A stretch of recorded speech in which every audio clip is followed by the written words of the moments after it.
Dictation 10 second बाद बोली जाएगी।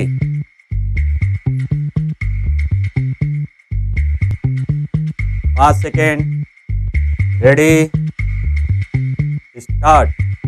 सभापति महोदय, किसानों की उपज की आप न अधिक कीमत दे सकते हैं, न अधिक उपजाने के लिए जो साधन देश में उपलब्ध हैं उनकी तरफ आपका ध्यान जा रहा है। जो कुछ आप कर रहे हैं उससे कोई अच्छा भविष्य नजर नहीं आ रहा है। मैं यही कहना चाहता हूं कि आप देखें कि आपके कार्यक्रम में कहां त्रुटि है, कहां कमी है।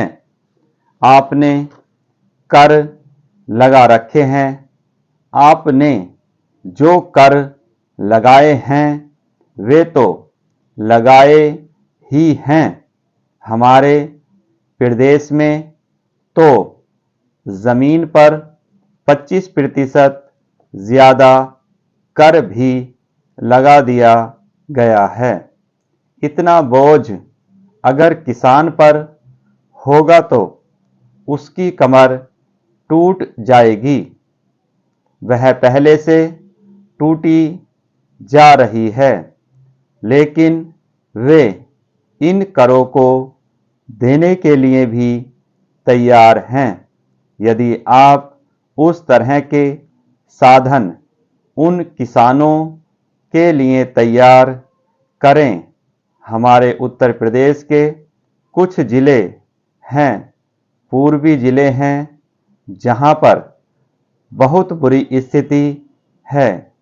हमारे सदन के एक सदस्य ने रो रो कर आपको यह बताया था कि वहां लोगों को 2 रुपये मजदूरी में मिलता है। इतनी ही एक दिन की उनकी मजदूरी है। सरकार ने एक आयोग की नियुक्ति की थी ताकि वहां पर कुछ विकास के कार्य किए जाएं। वह योजना भी अब खटाई में पड़ गई है।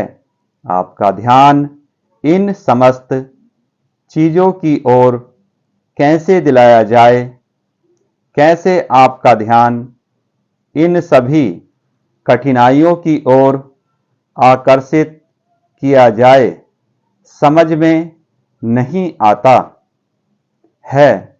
यातायात के साधनों की स्थिति यह है कि ट्रेनों में दूसरे दर्जे में भीड़ भाड़ का कोई ठिकाना नहीं है, उसकी कोई सीमा नहीं है।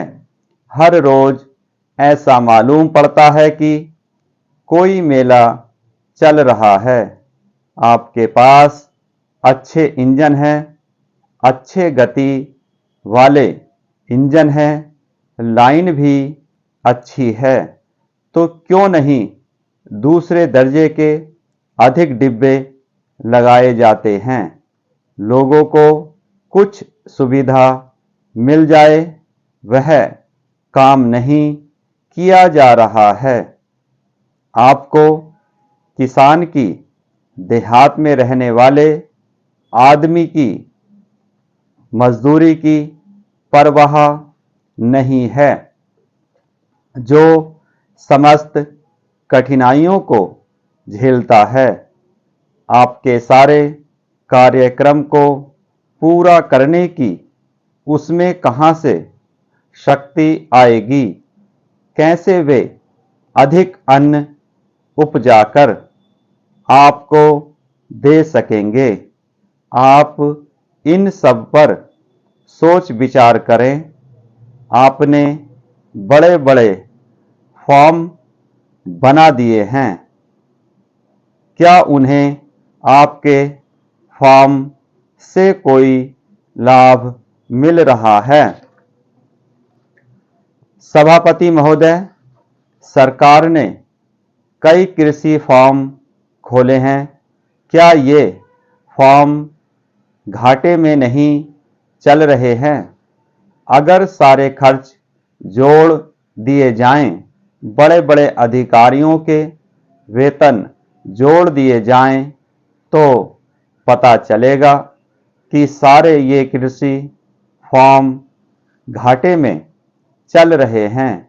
क्या इसी तरह से आप सारे किसानों को घाटे पर खेती करने के लिए मजबूर करेंगे? जिस क्षेत्र से मैं आता हूँ, वहाँ एक पुल बना है। मैंने 10 वर्ष तक अपनी विधानसभा में इस पुल के लिए कोशिश की है।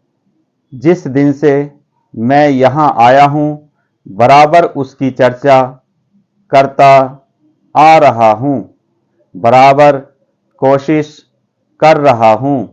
मैं कहता हूँ कि गंगा पर वह पुल बने। उस पुल को बनाने का आश्वासन भी मिला था। एक प्रश्न के लिखित उत्तर में यह जवाब दिया गया था। यह कहा गया था कि इसको हाथ में लिया जाएगा।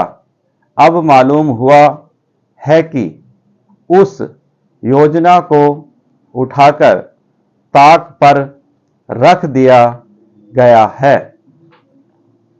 और यह पुल नहीं बनेगा।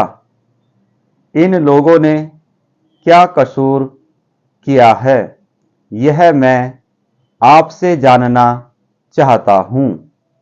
हमारे क्षेत्र के लोगों ने पाकिस्तान की लड़ाई में सरकार को हर तरह का सहयोग दिया था, हर तरह की सहायता दी थी। हमारे यहाँ के नौजवान भी मोर्चे पर जाकर डटे। जिस समय पाकिस्तान के साथ हमारा युद्ध चल रहा था, तो कहीं कोई बात नहीं थी। अन्न की कमी कहीं नहीं थी।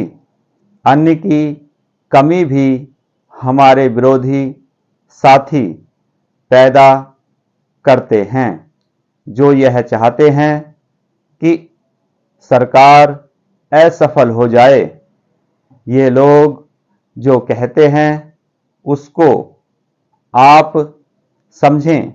एक तरफ तो हमारे मित्र की बात है जो देश के बड़े बड़े शहरों में दंगे करवाते हैं, दूसरी तरफ हम हैं जो कि इनकी बातों को नहीं समझ पाते। इनको सभी वे लोग मिल जाते हैं जो बेकार होते हैं या जो दंगे करवाने के लिए उत्सुक हैं।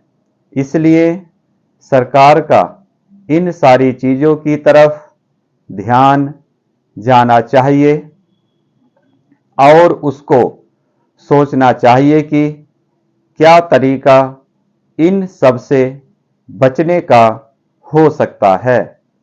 एक ही तरीका हो सकता है कि इस देश में हर आदमी को काम मिले। देहात में लोगों को करने के लिए काम मिले और खादी कमीशन की जो योजना है और जो कि एक अच्छी योजना है, वह ठीक तरह से चले। सौभाग्य से मैं आर्य समाज संगठन से संबंध रखता हूँ। स्टॉप।